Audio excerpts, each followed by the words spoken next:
Greetings, everybody! Welcome to the Dracovin Empire.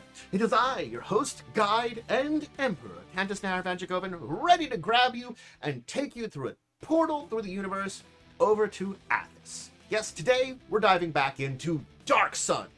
So if you're ready, we're actually going to have another history lesson rather than visiting a particular place. We're going to be heading back to the Green Age. The version of Athas that kind of leads to the current age as we know it, the Red Age.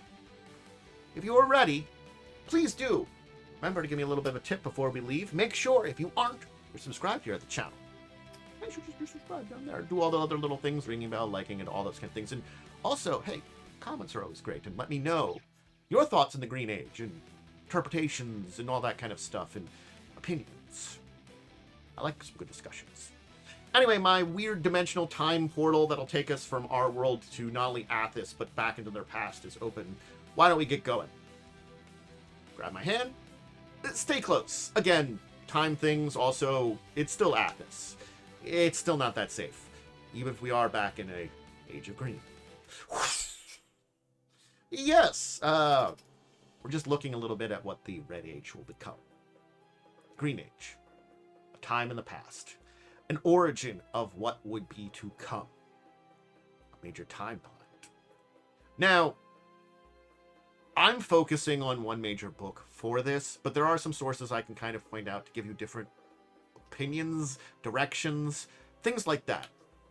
This is one of those points where I feel like it's the problems with 4th edition. 4th edition does some very good things, it does some very bad things, and I'm kind of of the opinion as I've kind of researched it, it kind of does things very light. It kind of talks about the Green Age, doesn't really talk about the Blue Age at all, and so, like, it doesn't really give you great information. If you really want the best kind of older look, for a general look, the campaign settings, the expanded and revised, is probably your best bet. But there are a lot of books that do deal with like things like ruins from the Green Age, times from the Green Age. So we're just going to we're going over the basics as we start here. The Green Age. It's what came after the Blue Age, but not quite. Now, if you've seen my Blue Age episode, and I hope you've gone back and seen that first to see this, you'll know there was a time period in between the Blue Age and the Green Age called the Rebirth. Now, everything about what happens in the Green Age, it's the fault of the halflings. I mean, we can't deny that.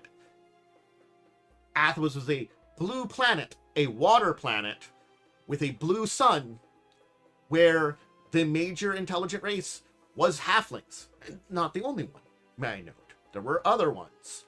But yes, they were the main ones. Anyway, we get into the end of the Blue Age.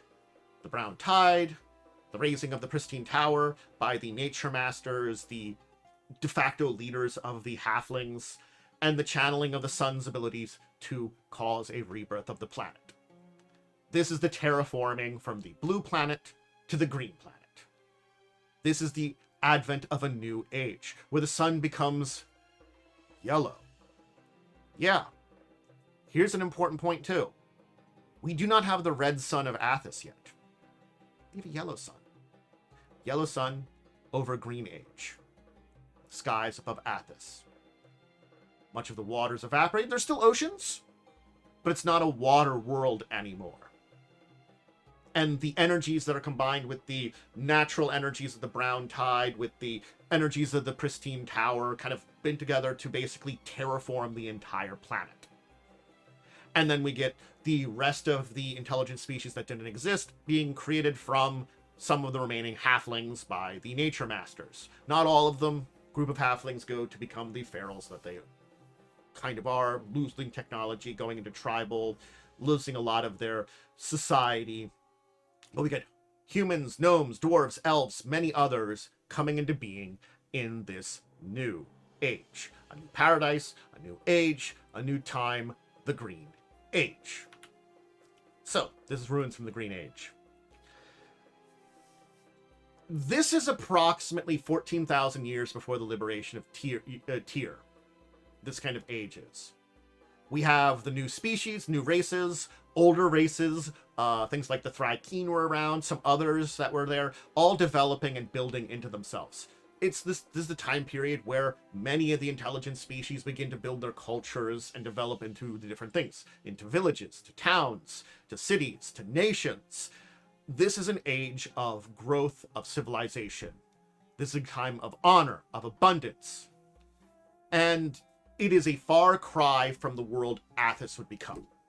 Now, again, we still have leftovers from the Blue Age. We still have creatures that are dangerous. We still have monsters that are out there. We have new life forms that have been created and are finding places in this world. It's still kind of a mess. So, yes. The great nations are formed. These various honorable, prosperous societies are developed. The halflings of all the species continue to spiral into this almost de-evolution of culture, into more what would be called almost savagery, that of the time from before, even their early times during the Blue Age. So sort of like their villages and cities are breaking down into more tribal, they're becoming more isolationists. They're basically disappearing from public view. Great cities that we know about came into being in this era. Urk, Ebb, Bodach, Gustenal. 2 of those are gone. And of course, on the ruins of the old ancient halfling city, or at least in its region, right around the pristine tower, Tyr. Now, this could have been named after the long-forgotten age with Tyr Agi, the halfling city from the Blue Age. But again, it would have been the things that the people that were settling this region would know about it, but not know about it. Again, it's one of those things. We get roads appearing, connecting grand cities to their neighbors. A lush version of the world we know now appeared. A place with forests, plains, water. Something completely different, but still an echo of what we will to be to come. And not every city that's around now came about during this time period, but so many did. Another major element that came across here was, of course, faith. And faith came in a number of versions. The fact is that we have to see Athas as a planet sans gods to begin with, because the entire divine, clerics, gods is kind of a weird thing when it comes to Athas. Because there were some people that practiced a faith during this time, the elemental priests. And these were the people born of the Rebirth, turning to like their new gods of their own makings. These were people that were young in these species, that were very superstitious. And these were the spiritual need many people needed. There were temple and shrines, elaborate rituals to these elemental priests. And there were no true clerics in the sense of those that were granted powers by the gods. But yes, it's one of those things that they're said that no true god ever had sway over Athas, or they never had connection to it, or something like that. This is an argument between editions too, whether gods actually ever touched Athas or not. And I feel like this is the time period, if there was divine beings that connected to Athas, it would have been now. This Green Age, some gods probably could have shown up. The early age, especially with the nature masters, and basically being masters of like druidic and primal magics, there were no gods, I don't think. At least ones that had direct influence on anything intelligent on Athas. Now in a world where there are beings that are worshipping the various elements, the elemental priests, and we have some gods showing up during this time, mighty elemental primordials and stuff like that. No one knows what happened from then to now. And is it at fault with what will happen to end the Green Age? I don't know. The gods could have been destroyed, driven away by the powerful elementals that I talked about that were connected to the elemental priests. Maybe they didn't want any other to worship them. The fact is, connections to the divine haven't been big and haven't been around since then.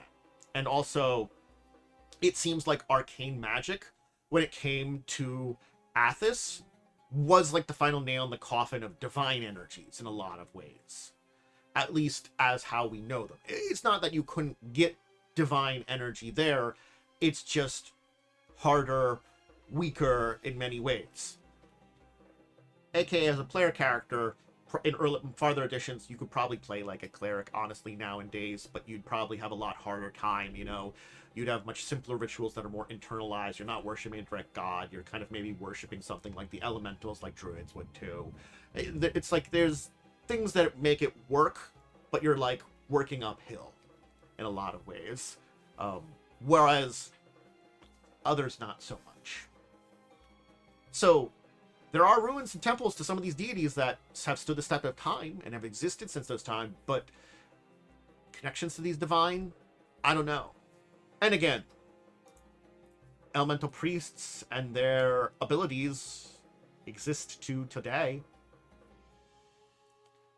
The fact is, these elemental energies still are around in many ways. Primal powers.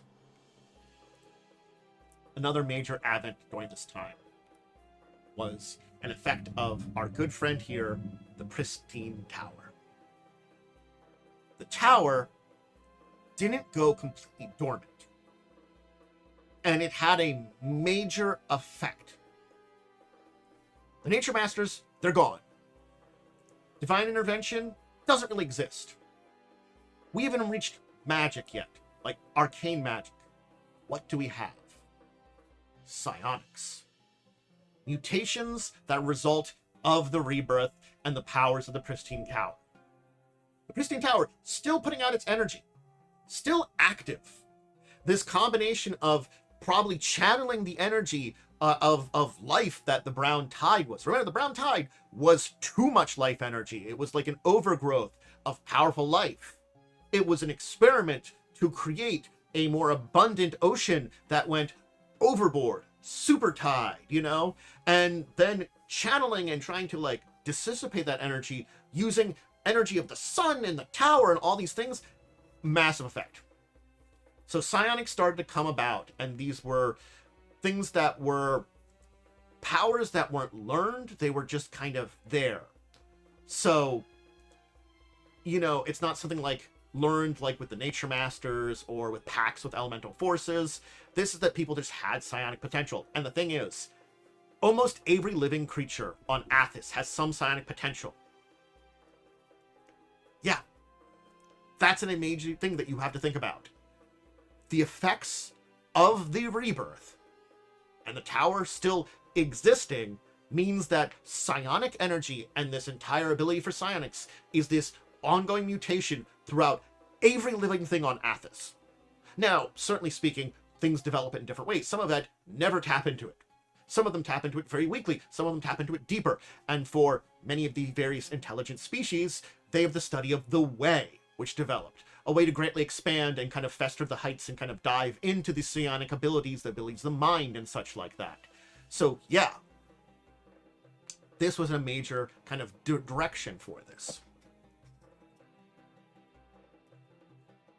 A lot of abilities that in any other plane, any other realm, we would attribute to magic were developed through psionics. Convenience, teleportation, things like that. Psionic versions of these were developed using mind powers rather than arcane, divine, or primal powers. Again, it's not to say there weren't some divine powers during the Green Age. There was some primal powers, you know. There were things out there. But we haven't reached Arcane yet. So yeah. And this also helped us higher standard of living. But this wasn't to last. Because magic would come. At the fault of the Pyrene. High Pyrene. Basically, if you missed my episode where I talked about a major Pyrene Rajit, who we're going to talk about today, Pyrene are basically these beings that seem to be put in a almost kind of shepherding position of Athas. They're powerful psionics and druids that basically fight against defilement. They seem to kind of be a throwback that supports the old ecologies of Athas. Rodget, who would spell the doom of the Green Age, was a member of them, even though he was kind of not nice looking like they are. Anyway. So, we got Psionic Mastery. We have the Pyrene. It's reclusive creatures born during the Rebirth. Basically, they uncover hidden secrets of the old nature masters. And one of them in particular was Rodget. He basically brought about the time of magic. He invented arcane magic. He used the knowledge of what's going on combined with the secrets of the nature masters to develop arcane magic. And so the time of magic was born. A time that's kind of the back end of the Green Age in a lot of ways. We could probably do a particular video on the time of magic on its own, kind of diving into the development of arcane magic. It's a fascinating topic that maybe I'll kind of leave for a video kind of diving a little deeper on its own, but just know that it came in two forms, and it's the two forms that we know about. Of course, preserving magic and defiling magic. Basically, preserving magic is what Rodget and those that followed him first developed and shared with the world. This was the original arcane magic that Rodget developed in the swamps beneath the jagged cliffs. And that this preservation magic that he would teach the great academies across Athas. But he also developed defiling magic. And he would teach it to a select number of students, special students. Deadly magic, which would steal life force and kill things rather than keep things alive. And he chose from his students 15 to become his champions. Again, that's another topic that maybe we should handle on. The champions of Rodget. We've kind of hit on some of them. Talked about plenty of them. Many of the ones that remain today in Athas are the sorcerer kings and queens. Yes. Those very individuals are Rodget's champions. The Green Age will end now. Everything is in place for it. Rodget has developed defiling magic. Rodget has been corrupted in many ways by hatred, by anger.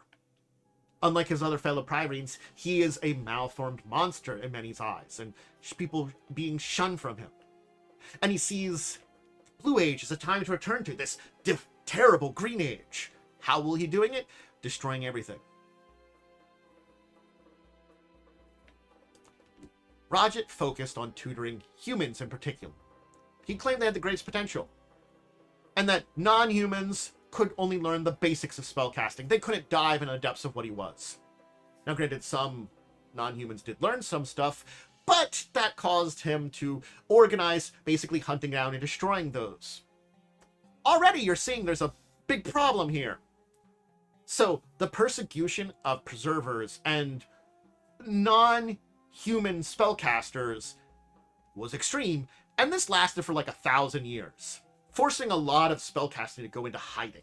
And this is like, again, preservers, arcane spellcasting, because you're not in Rodget. Then he brought his champions, his 15 to his pristine towers, those that he had basically made nigh immortal through his magics. Come to me, my great champions. I have a war in mind. I have a war that will end all wars. You, my chosen, all human, I will each give you another species on this planet. Hunt them down to every man, woman, and child. Utterly destroy them until all but humans remain. Then technically halflings, because I've left them out here, because they are connected to the great ages of the past.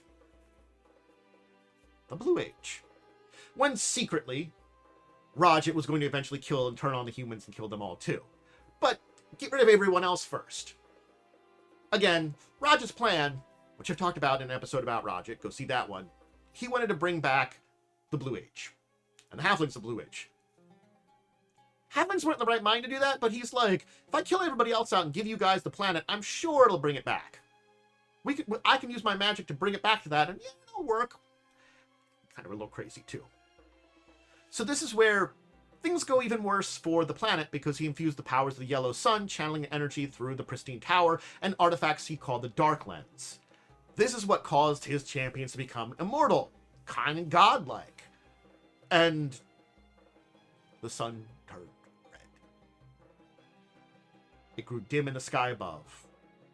And this red light was a portent of what will be the major event, which again, I think I will cover this on its own, because the Green Age is done now.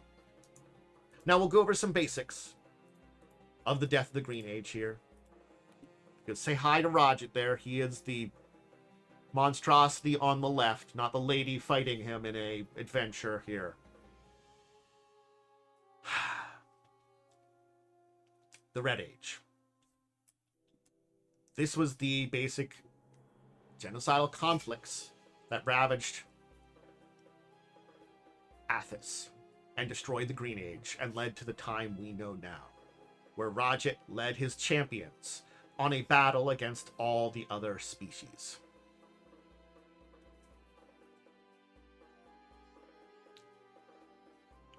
I could probably go into some details about it, but you just have to think about this lasted a long time. The first battle of the Cleansing War was 3,500 years before what is now the liberation of Tyr. This was a massive and powerful battle, but consider it now, we had 10,000 years of developing great cultures, abilities, magics, civilization of the Green Age. And in the next 4,000 years, it's going to all be gone. And what we know about as Dark Sun, Athas, will come out of this. Great destructions led to doom to a lot of the other species. Now, how many are gone? How many remain? Hard to say, but it's like none of his champions were really perfect at what they wanted to do. Because as they may have definitely killed off a lot of all these species in massive wars as nigh immortal godlike beings, some of them actually failed. And also, if we look at Athas now, a lot of them are still alive. I don't know if all of them are. That's something I haven't done the full research for, so I'm going to say I'm unsure. Oh, there is one definitely that I can say, you know, is extinct. Goblins. Goblins are technically extinct on Athas.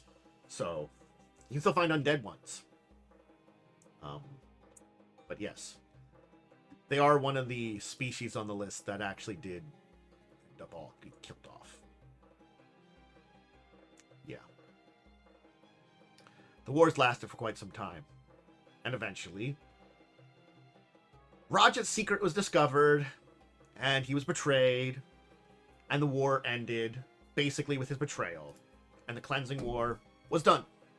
Again, I feel like I should give the Cleansing War, like the Time of Magic and the Champions, their own videos, you know, to the development of magic, their own videos, to really dive into it. But just to know, that leads into the age today, betrayal of it, and the time of the Sorcerer Kings, their age. And that's kind of the legacy we have now. The Cleansing War destroyed Athas. Yeah. There's no easy way to say that, or difficult way to say that.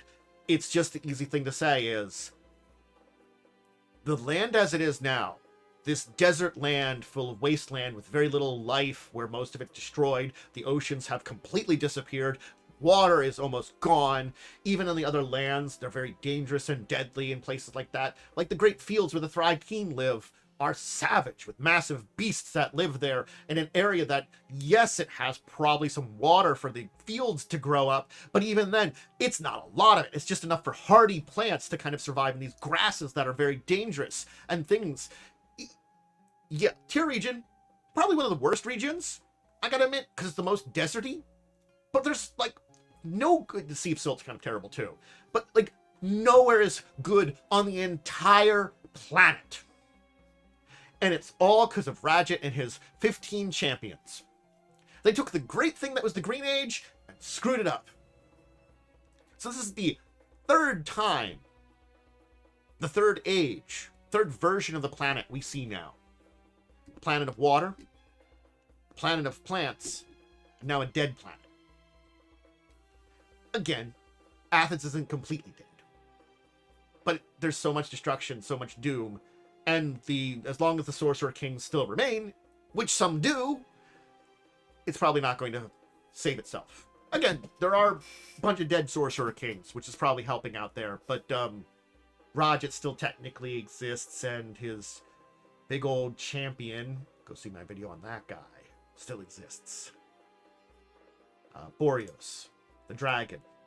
As long as Boreos is still around, and all of the other remaining Sorcerer Kings, you aren't going to save it. Even with the one guy who's turned to Preserver. Not going to save it. There you go. There's the Green Age. The Green Age is a fascinating age to look at, because when we talk about the Blue Age, it's a different world. It still is Athas, but it is a planet that got terraformed. The Green Age is that terraformed world, so it's interesting to see that Athas doesn't have a long history like we think about. Yes, there are ruins and contacts of culture of the Blue Age that are hidden in the land, but probably a lot of the species are different, the plants are different, the land was different, everything was different in the Green Age. It was a terraformed planet. And this is like only a couple, this is like 14,000 years ago. That's not very long ago that the entire world was terraformed. And it happened again because of a good old magical war with a bunch of honest assholes who basically were convinced to kill off everyone else by an insane man, finally learning the truth about it, and weren't sorry, not sorry for their entire, murder of everybody else. And then you're just like, well, I guess we don't need to murder them anymore. But now we're in charge. Woo! This is a great place to be in charge of. We're mortal. Woo! I hate you now. Again, that's the entire thing, is like, the Sorcerer Kings and Queens are at fault for this. They'll never do anything about it at this point in time. They've got all their own machinations and stuff, and as long as Radget is kept sealed up, because he's kind of a bitch even more than them to kill, they're just going to sit there and be like, yep, we're good. We're great.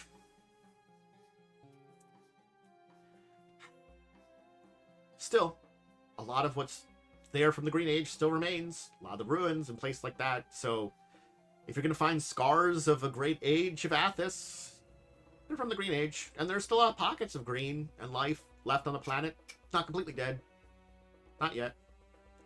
Great heroes and AKA PCs. We'll keep it going. And we'll leave that there. I thank you for joining me today and exploring Athas once more. If you want to see more of my tabletop-related stuff, hey, I record all this live over on my Twitch channel. I do other things on Twitch, video games, chatting, other tabletop-related content like live plays, Fallout as well, Wednesdays at 8, discussing tabletop Saturdays at 6, where we talk about news and all those kind of things. But can't join me live.